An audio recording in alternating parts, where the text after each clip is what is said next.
कह सकते हैं कि सदन के चौथे दिन भी फिर से मुद्दा छाया रहा। अब मुद्दा था 1932 का। सदन शुरू होने से पहले ही विपक्ष के नेताओं ने इस पर विरोध जताना शुरू कर दिया था और सदन के बाहर हंगामा करते हुए नजर आ रहे थे। लेकिन अब देखने वाली बात यह होगी कि क्या 1932 इस बार भी झारखंड में लागू हो पाती है या नहीं। लेकिन उससे पहले चलिए हम आपको सुनाते हैं कि नेता प्रतिपक्ष बीजेपी के नेता क्या कुछ कह रहे हैं। पहले उनकी बातों को सुनिए।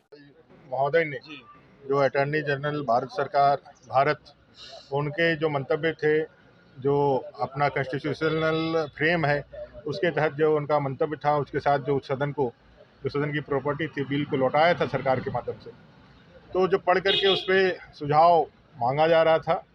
हम लोगों ने कहा कि आदरणीय बाबूलाल मरांडी जी को बोलने का मौका दिया जाए। मैंने सदन के माध्यम से भी कहा कि 4 सालों तक आपने एक ऐसे नेता को बोलने का मौका नहीं दिया जो झारखंड का पहला मुख्यमंत्री है और जो राज धनवार जैसे विधानसभा में लाखों लोगों का प्रतिनिधित्व करते हैं। आपने 4 साल नहीं बोलने दिया, नेता सदन के रूप में आपने मान्यता नहीं दी, उनके सदस्यता उनका किधर है इसको लेकर के आपने केस चला। अब तो परिस्थितियां बदल गई है, जब नेता प्रतिपक्ष मिल गया है और वो एक सदस्य के रूप में जब सदन के अंदर उपस्थित है, तो एक सदन का राइट को भी आप यदि नहीं इस्तेमाल करने दीजिएगा। ये सिर्फ बाबूलाल जी का कहना नहीं है, ये बाबूलाल जी के माध्यम से राज धनवार में जो 3 लाख 3.5 लाख जो जनता ने उनको प्रतिनिधित्व दिया है, प्रतिनिधि के रूप में चुना है, ये उसका भी अवमानना है। मुझे लगता है कि राज्य सरकार, विशेष करके राज्य सरकार, ये तो सभापति महोदय, अध्यक्ष महोदय तो सिर्फ माध्यम बन रहे हैं। ये राज्य सरकार बाबूलाल मरांडी जी के आवाज़ से इतनी डरती है, उनकी बातों से इतनी खौफ खाती है कि वो नहीं चाहती है कि उनकी आवाज़ इस सदन के माध्यम से, जो झारखंड की जनता का रिप्रेजेंटेशन करने वाला शब्द होता है, जो विचार होता है, उससे इस सदन को और इस झारखंड की जनता को वंचित रखना चाहती है, इसलिए उनको बोलने का मौका नहीं दिया। अमर जी लोबिन हेब्रम ने कहा है, लोबिन हेब्रम ने कहा है कि 32 को लेकर के अब हम लोग आंदोलन करेंगे। भाजपा का क्या स्टैंड होगा?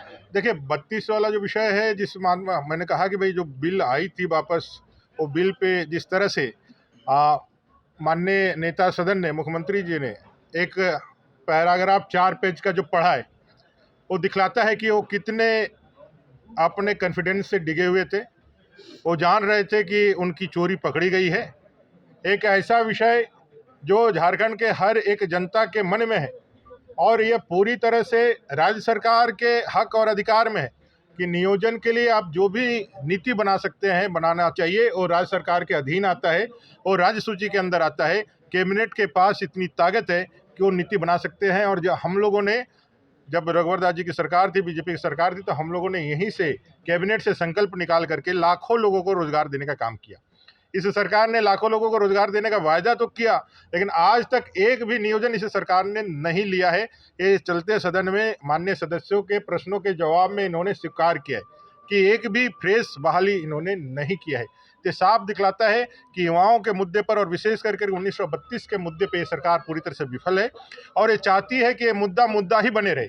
जिस तरह से झारखंड का मुद्दा झारखंड बना ही रहे, मुद्दा बना ही रहे। 1994 जब मौका आया था इन लोगों को, एक माननीय सदस्य को बहुत तकलीफ हो रहा था कि भाई भारतीय जनता पार्टी के लोग जो कह रहे हैं नैरेटिव स्थापित कर रहे हैं। भाई वनांचल आंदोलन का कारण ही झारखंड अलग राज्य बना, इसमें क्या असत्य क्या है? 15 नवंबर 2000 को अटल बिहारी वाजपेयी जी ने अलग राज्य बनाया, वनांचल का बिल अपने लोकसभा और राज्यसभा में प्रस्तुत हुआ, वो पास हुआ।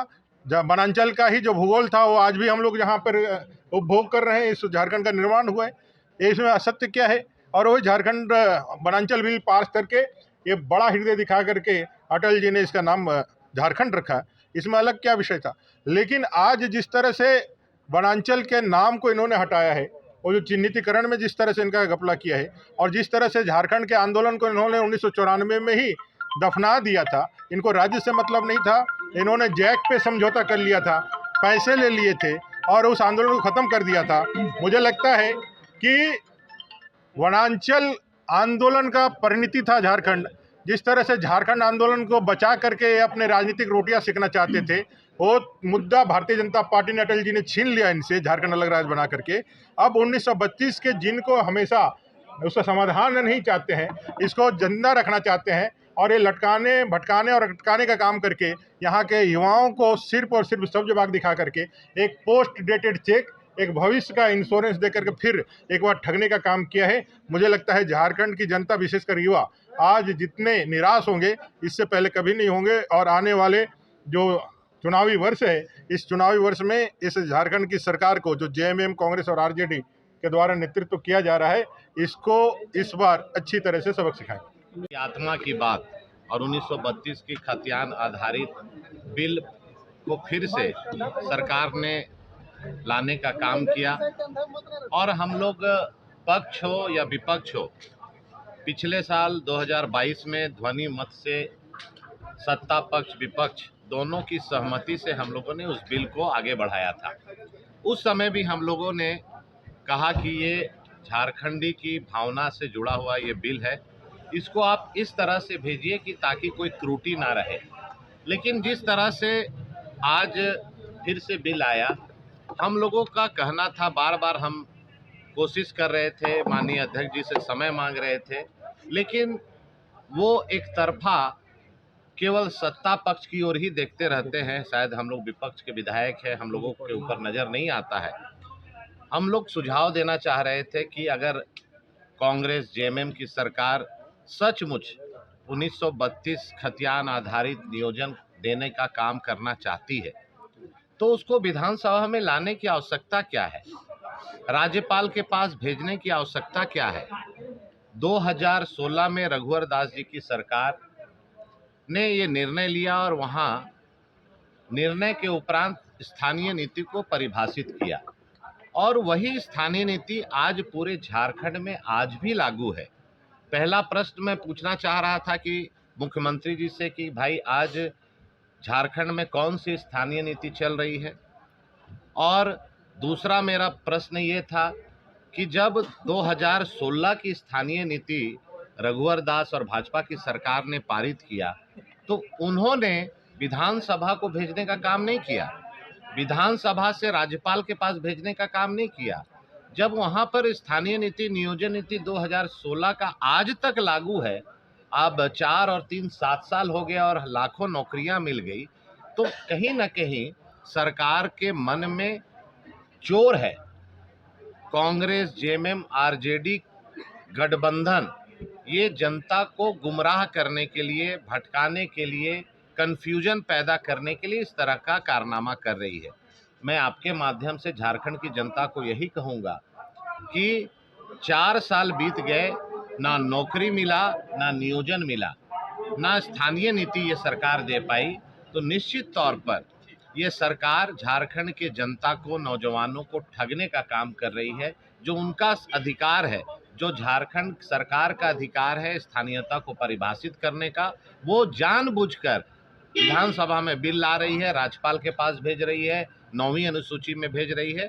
तो आने वाले समय में इसका परिणाम इस सरकार को भुगतना होगा और जितना इनको अटकाना है, भटकाना है, लटकाना है, लोगों को जो वादे करके आए हैं उसको उनका वादा खिलाफी करना है। झारखंड की जनता देख रही है जिस तरह से अभी 3 राज्यों में इनका सूपड़ा कांग्रेस और एनडी गठबंधन का हुआ। आने वाले 2024 में चाहे लोकसभा हो, विधानसभा में एनडी गठबंधन फिर सूपड़ा साफ होगा, जो इनका निर्णय है। कह सकते हैं कि सत्ता पक्ष के विधायक 1932 को लेकर काफ़ी खुश नजर आ रहे थे, क्योंकि विधानसभा के पटल पर 1932 एक बार फिर से लाया गया। लेकिन मामला यहीं समाप्त नहीं होता है। पिछले बार भी विधानसभा के पटल पर 1932 को लाया गया था और पिछले बार भी उसे 9वीं सूची में डाला गया था, जिसके बाद राज्य के गवर्नर ने उसे खारिज कर दिया, जिसके कारण राज्य में 1932 का कानून नहीं बन पाया। इस बार भी सदन के पटल पर रखा गया और मुख्यमंत्री हेमंत सोरेन के नेतृत्व में उसे पास कर दिया गया। लेकिन इस बार भी उस सूची को 9वीं अनुसूची में डाला गया। अब देखने वाली बात यह है कि क्या इस बार 1932 लागू होती है या फिर पिछले बार की तरह फिर से एक बार खारिज कर दिया जाएगा। ये तो आने वाला वक्त ही बताएगा। अपने सहयोगी अरविंद के साथ नौशाद, लाइव इंडिया, रांची।